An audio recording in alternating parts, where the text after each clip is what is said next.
প্রথম লোহার খাঁচায় কাঠগড়াতে দাঁড়াতে হলো। মহাকাব্যের কথা, মহাকাব্যে কিছু দেবদেবী থাকে, তারা অভিশাপ দেয় এবং যাদের উপর অভিশাপ দেয় তারা অভিশপ্ত জীবন যাপন করে। আমিও মনে হয় এরকম কোন মহাকাব্যের অংশ হয়ে গেছি, কোন দেবদেবী আমার উপর অসন্তুষ্ট হয়েছে, আমার উপর অভিশাপ করেছে। এই অভিশাপের কারণে আমরা এখানে আজকে দুর্নীতি দমন কমিশনে হাজির হয়েছি। তো সেখানে আজকে এই অভিশপ্ত জীবনের ভেতরেও একটা শীর্ষ বিন্দু আছে। আজকে এরকম একটা শীর্ষ বিন্দুতে পৌঁছলাম আমরা। এই প্রথম লোহার খাঁচায় কাঠগড়াতে দাঁড়াতে হলো। এটা একটা দেখার মতো দৃশ্য। আমি কেউ আশা করছিলাম কেউ ছবি টবি তুলবে, ভেতরে তো ছবি তোলার ব্যবস্থা নাই। এটা আমার জীবনের একটা স্মরণীয় ঘটনা যে লোহার খাঁচার ভেতরে দাঁড়িয়ে আছি আদালতের কাঠগড়ায়। এই অভিশপ্ত জীবনের একটা অংশ, সেটার কথা উল্লেখ করলাম।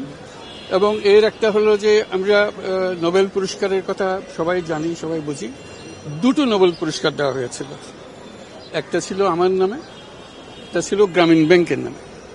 দুটারই সমান গুরুত্ব, সমান মর্যাদা, কারণ কোনোটা কম নয়। একটা যৌথভাবে দেওয়া হয়েছে তাও না, এটা ইন্ডিপেন্ডেন্ট, দুটোই ইন্ডিপেন্ডেন্ট। তো পৃথিবীর ইতিহাসে কোনো নজির নাই যে একজন নোবেল বিজয়ী আরেকজন নোবেল বিজয়ীর বিরুদ্ধে মামলা করতে দুদকে হাজির হয়েছে। এটা আমাদের কপালে হলো। এটা অভিশাপের একটা অংশ। যে অভিশাপ আমরা বহন করে যাচ্ছি, সে অভিশাপে এমন জিনিস হয়েছে যে একটা নোবেল বিজয়ী, এবং নোবেল বিজয়ী হলো যে খুবই সম্পৃক্ত নোবেল বিজয়ী, যে অনেকটা পিতা পুত্রের সম্পর্কের মতো নোবেল বিজয়ী, যে আমার কারণে এটা সৃষ্টি হয়েছে এবং তারা নোবেল পুরস্কার পেয়েছে, সেটাও আমার সঙ্গে যুক্ত হয়ে পেয়েছে। এখন এটারই একটা অংশ যে নোবেল পুরস্কার পেয়েছে দুজনের মধ্যে একজন, তা আমার বিরুদ্ধে এটা এমনভাবে নিয়ে আসলো, খুব কঠিন ভাষায়, খুব রূঢ় ভাষায় আক্রমণ করে। অভিযোগ থাকতে পারে, কিন্তু রূঢ় ভাষায় আক্রমণ করে অভিযোগগুলো করা, যে অভিযোগের কোনো ভিত্তি নেই, যেটার ব্যাপারে আমরা আপনাদেরকে সবাইকে জানিয়েছি ঘটনা কি ঘটেছিল। এটা ঘটনার মধ্যে কোনো সত্যতা তো নাই। যে জিনিস দিয়ে দিয়েছিলাম সেটার জন্য আমাকে অভিযুক্ত করা হচ্ছে, অনেক টাকা মেরে দিয়েছি ইত্যাদি ইত্যাদি। এবং এই পর্যন্ত আমার বিরুদ্ধে যত অভিযোগ এসছে, অভিযোগ এসছে আমার বিরুদ্ধে এবং আমার সহকর্মীদের বিরুদ্ধে।